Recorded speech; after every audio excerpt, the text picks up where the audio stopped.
Hey everybody, this is Javier Valderramos. I have Travis Holzem. Did I say it correct, sir? Yeah, that's close enough, man. Close enough. He is the owner and creator of Food Forest Design Minnesota. And if a lot of people have like, what is Food Forest? Is exactly what it sounds like.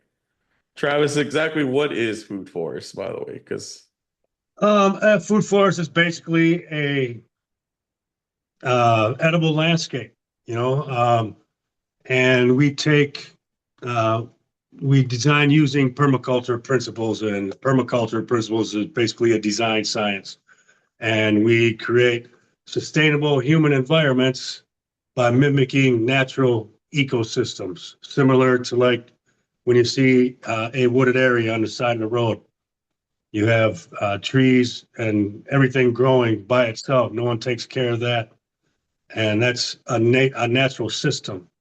We turn your lawn into a food forest, but same type of deal, but it's all food.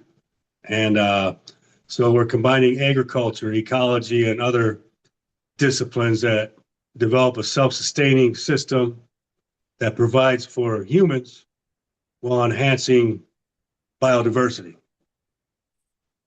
So we work with nature, not against nature. Put it that way. so can you share a little bit about your background? Yes. Well, I started out long time ago as a web developer, web designer, graphic designer for 25 years, and I've always been interested in growing food and how things grow.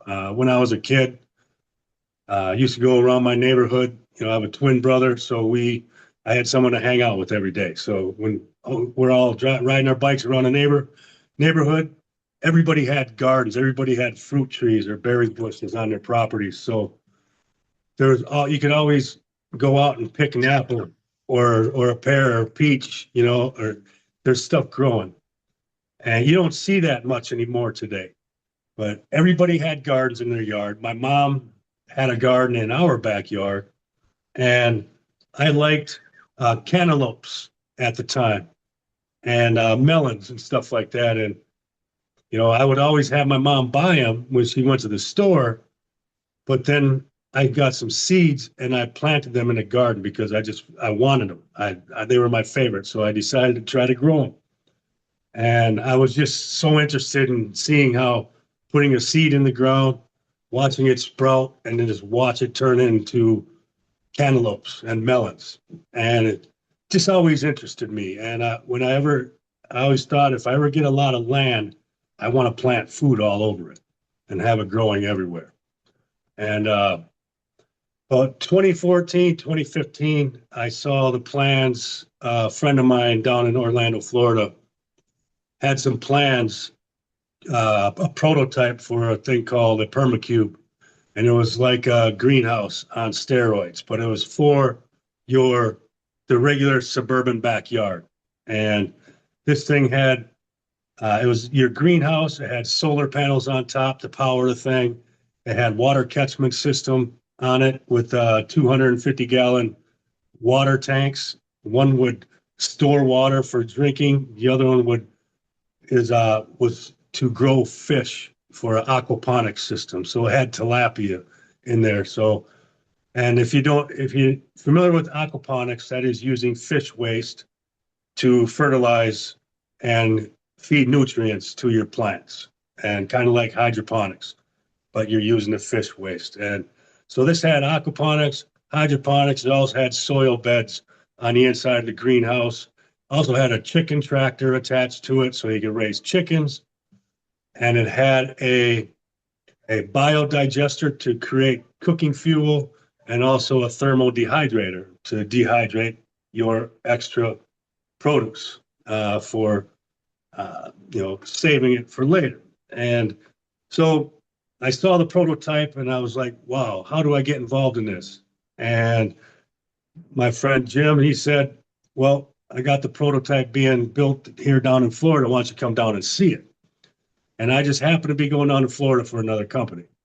So I went down a day early and went to Jim's place, and then we drove, and I actually got to walk through this thing. And I was immediately hooked, and I'm like, how do I want to be involved in this? How do we, what do we got to do here? You know, start selling these things, get them, because I'm from Minnesota and we have cold winters.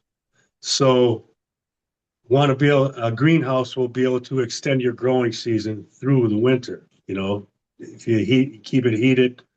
And so we were trying to bring this to market, trying to find a manufacturer to mass produce these. And the cheapest place we could find was, I think it was $25,000 to have one made.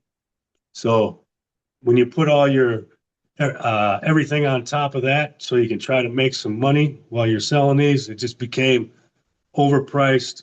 And you know, for your average consumer, it was a little too expensive, so we couldn't bring it to the marketplace at that time.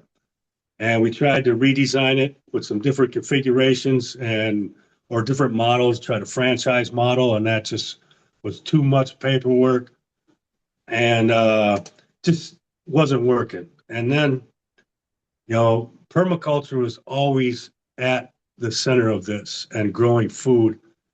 And then basically looking at landscapes out there, there's no life in a lot of these landscapes. There's you have trees and you have bushes and everything, but you don't have a lot of wildlife because there's nothing to attract them.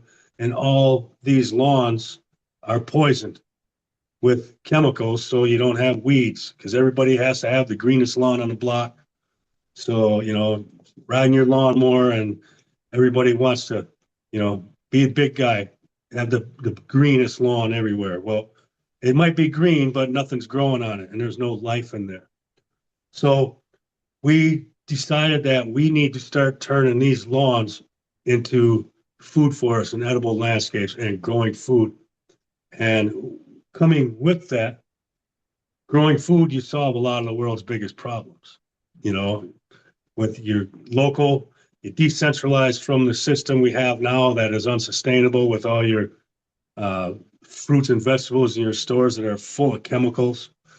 And, you know, there's no nutrients in these when you get them home from the store because they've been picked probably 30 days ago, you know, depending on where they're coming from. So pretty much that's how we got into turning lawns into edible landscapes. And there's more, but that's how I got there.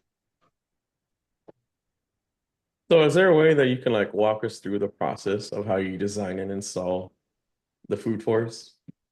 Yeah. So we take well on my website when someone say, "Hey, I want to hire you to you know design my." It could be a homestead, it could be a backyard, could be a business, could be a church. You know, there's so many different places. You You don't know, have secrets. You can just, if they want, they can get a hold of you. yeah, yeah. You know, and pretty much we take your the dimensions of your property. We find out the history of your land. You know, the soil types, the sun exposure, the rain exposure, and a lot of different factors go into it. And then, you know, what do you want to grow in your yard? You know, we find out everything that grows in your climate, you know, because obviously you're in Texas, you have a different climate than I have in Minnesota. So you can grow certain things I cannot grow here because I have a shorter growing season. And in Florida, you can grow citrus. You can't grow citrus here in Minnesota because of the climate. So we take all these factors into consideration and what your goals are for your property, and then we put it together. We lay out a design for you, and we work with you until you're happy, and then we source all the trees, everything. You know, some people might want a pond in their backyard, so we put a pond in the backyard. Some people want greenhouses or, you know, 50 fruit trees. And then, you know, we source everything and we start planting it out. And once we get everything set for you, we plant these out to be as uh, low maintenance as possible because, you know, people think gardening is a lot of work, but annual garden is work perennial food forest is less work because you're dealing with nature. So you're not having to pay attention all the time to everything like you do a normal garden. Um, but in a nutshell, that's how we go about the process. You hire me, we design it, and then we install it. So can you share some of your success stories that you have with your project? Yeah, well, I mean, everyone's a success because when I leave that property, that family is going to be, as their food forest matures, they're going to have food, an abundance of food forever, for years to come. And a lot of, if they have small children, these small children are going to wake up every day, be able to walk out their back doors and go have apples, oranges, lemons, limes, cherries, raspberries, blueberries, blackberries, whatever you're planting, depending on where they live. So that is a success right there. You know, they're not only, these kids are going to grow up healthy and their parents are going to save a lot of money because they're not going to go have to waste their money over at the grocery store where they're going to get food that is not as healthy as what they're growing right in their own backyard. And and besides that, I've also installed some food forests in some celebrities' homes, which that just doesn't happen. It's kind of things have to line up for stuff like that to happen. So that's been kind of some successes also. I mean, before we started recording, we were just talking about some of the celebrities that you've dealt with. Yeah, yeah. And yeah, if anyone saw the show Entourage on HBO, Adrian Grenier, who is the lead character in that show, put a food forest in his 22-acre ranch there in Bastrop, Texas. This guy had amazing property. He has the Colorado River flowing through his backyard. So you walk out his back door and a 5-minute walk, and you're right at the bank of the Colorado River flowing through his property. And most beautiful property I think I've ever seen. And we put a medicine wheel on the property, which his fiance at the time, she was just starting to focus on Chinese herbal medicine. So we created a medicine wheel area, and there's a seating area for meditation, and a huge area for her to grow all her herbs. And then we installed a vineyard, so 5 rows of grapevines, and we built trellises. And on the outside of that, we put a food forest in. And then there another part of the property had an old horse barn. We turned that into a cantina, and then we planted out. The soil was really sandy and kind of more of a desert feel, so we planted a lot of different plants that would survive in that type of. Put a lot of succulents, and I don't know if you know what an agave is. The big agave plants. It's kind of like a cactus, but we just planted all types of cacti and stuff around this place and turned it into a kind of a gathering place. And there's a little bar inside the cantinas. So it was just it was pretty fun, And we did this in 5 days. We complete transformed this backyard. And so that was probably one of the funnest projects to work on. Well, I mean, like a lot of people don't even know, but you've been so successful that you actually did a pilot show.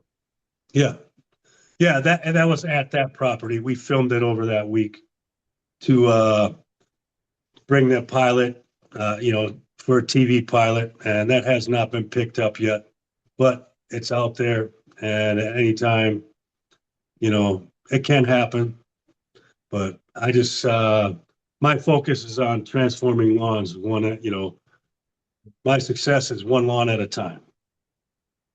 So is there any way that we can see the pilot, or is it just Um, all I have is a trailer.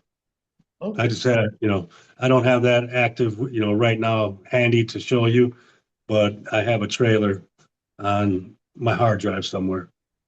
That's fine. I'm sure we'll see at some point down the line. Yeah. So, what are some of the challenges that face you when you're trying to implement a food forest? Well, like I said, every property is different, and we take in all these factors when we design a property. Someone might have water issues, because we a lot of things with permaculture, you want to watch and observe what happens on the land. So, when it rains, you want to know where's the water flowing on the property.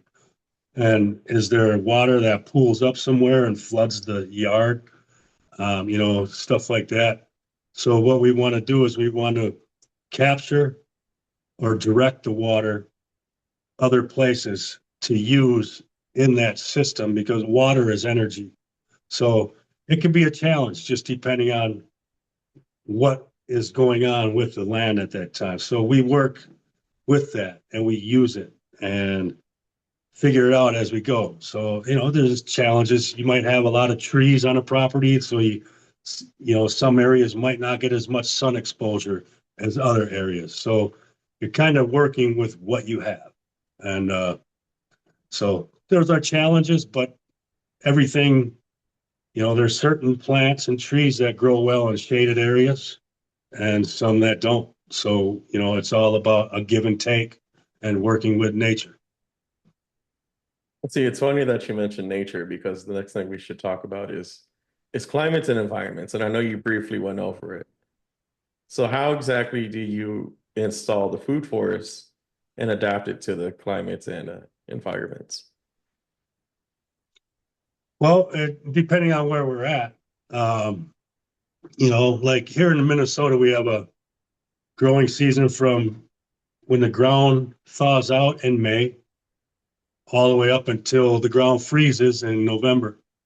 So, we're trying to you need to plant your annual garden in the spring, right in May, because you only have until, your first frost is usually in October. Um, so your annual stuff, you need to get that in the ground right away in the spring so you can get through the entire growing season. However, your perennial trees and berry bushes and all those types of things, you plant those in the ground, they're going to come back every spring because they're a perennial. They're just like your normal trees. Every fall, they drop their leaves and they go to sleep and get through the winter and wake back up in the spring and do their thing. So with perennials, we can put a dormant tree in the ground all the way up until the ground freezes. So I've worked up to Thanksgiving sometimes, and we're putting a tree with no leaves on it, and it looks like it's dead, right? But it's not. It's just sleeping. So, and that's usually one of the best times to plant trees in this climate up here is in the fall, and that gives that tree enough time over that winter for its root systems to start working its way in and establishing itself for when it wakes up in the spring. So I know you kind of mentioned this earlier in our conversation, but I want to talk about water conversation and organic gardening in the projects. How is that? Like, how do you manage that? So what do you mean with what water management? Yeah, like conserving water. Oh, And well, there's many ways you can do it. You could put a water catchment system on your garages, or if you have any buildings on a property, you can put yeah, a gutter system on them, and then have your big water tanks. You got 250-gallon tanks, 350-gallon tanks, so you can capture the water.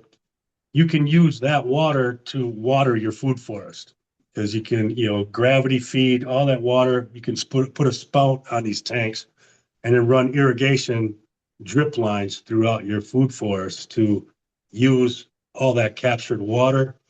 Otherwise, you also have holding ponds. You can put it rains and all that water runs right into a pond, and you can use that um, in the same way, or else you can use swales, which a swale is similar to a trench in a way, and so you're capturing the water and you can plant inside the berms of a swale. but you're directing it's holding water, but you're also directing the water.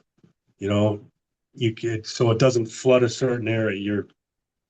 You're directing it around, and like I said earlier, water is energy. So you want to keep that in your landscape as long as possible. And another thing, when we put trees in the ground, we're putting mulch on top of the soil, and we're putting 6 to 8 inches of mulch on top.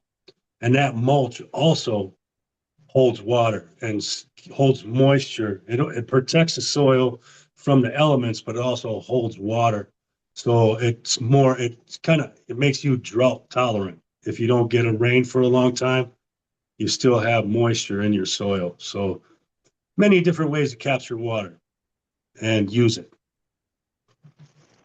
So I wanted to ask you something on that I see on my notes. It just kind of sticks out. Billy Mays.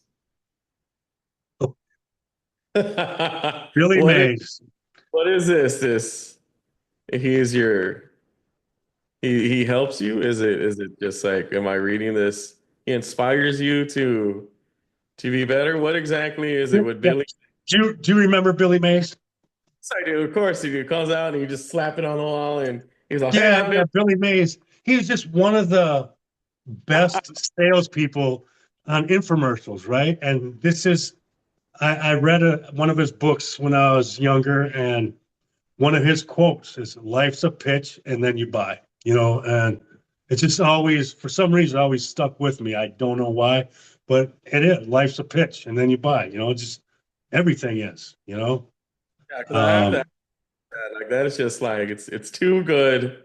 I'm sure you've gone on plenty of podcasts and no one's ever probably asked you about no, what is this Billy? Like it just sticks out to me because as what we do, he actually is something like he is actually something special. He just comes out like, hey guys, I'm Billy Mays and I'm selling the world to you. Are you ready to yeah, buy yeah. it? And another one of my other favorite quotes for many, many years is, "Growing your own food is like printing your own money." Yeah, that's more or less true. Yeah, and that's one that just always stuck with me, So many, exactly many years ago. what does the future of your business have in store for you?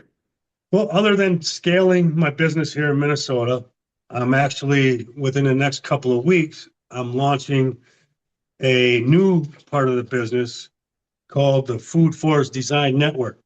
And what that is, over the course of the past 5 years, I have connected and networked with permaculture designers all over the country in all different climates, all different grow zones, and Canada. And so basically, I can design a property anywhere in the United States, no matter what. We either can do it in person or we can do it virtually. So I have all of these designers at my disposal to design everywhere.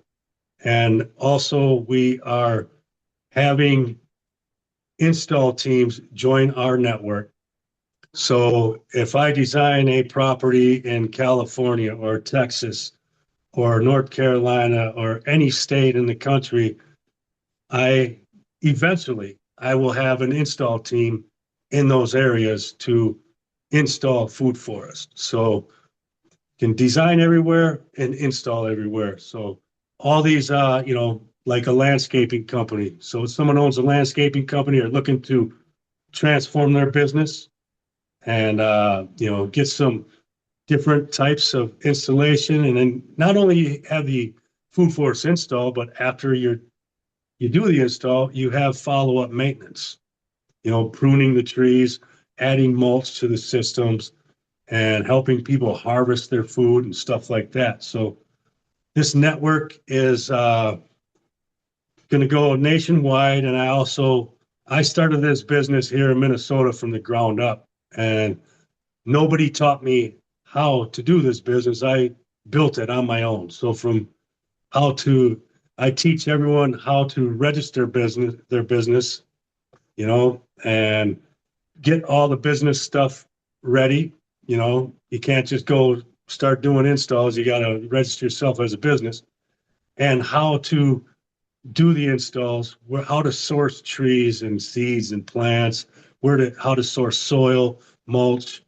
A complete training program. So in the next couple of weeks, we are launching the Food Forest Design Network. Another Marine buddy of mine out in Massachusetts, and then a couple of designers, one from Canada and another one from Michigan, and another designer that lives near me here in Minnesota. So that's the where we're going to start growing. No pun intended. Actually, you probably do mean it. Well, yeah, definitely want to grow, but yeah. So that is where we are going from here. And So, I've seen it work. I've seen it work. I just have seen it by someone who was an unethical business owner build it. And so basically, permaculture is about people care, earth care, and fair share. And that's what it's all about is transparency, integrity, and taking care of people. And everybody wins and nobody's getting shafted in the process. so before we leave off, is there anything that you would like to share? Everything that's all the descriptions and details will be in the details for when we release this episode. Was there anything that you want to say before we leave off? Oh, just you want to transform your lawn, just get a hold of me. And let's work together and create the Garden of Eden in your backyard. You have a lake home, you have a farm, you have a property that's just sitting there. You're wondering what do I want to do with this property? Well, hey, plant a food forest on it. You can also make money with the food forest because you're going to have so much food growing on your property, you're not going to have enough. You're going to have so much. You're either going to give it away or you can sell it. You can also have chickens on your property and bees and everything. Permaculture encompasses everything. So get a hold of me and let's turn your yard into Garden of Eden. Yes, sir. Yes, sir. And thank you for being on. We're fixing to get Thank you. kicked off in a minute now. Um, Yes, sir. Sounds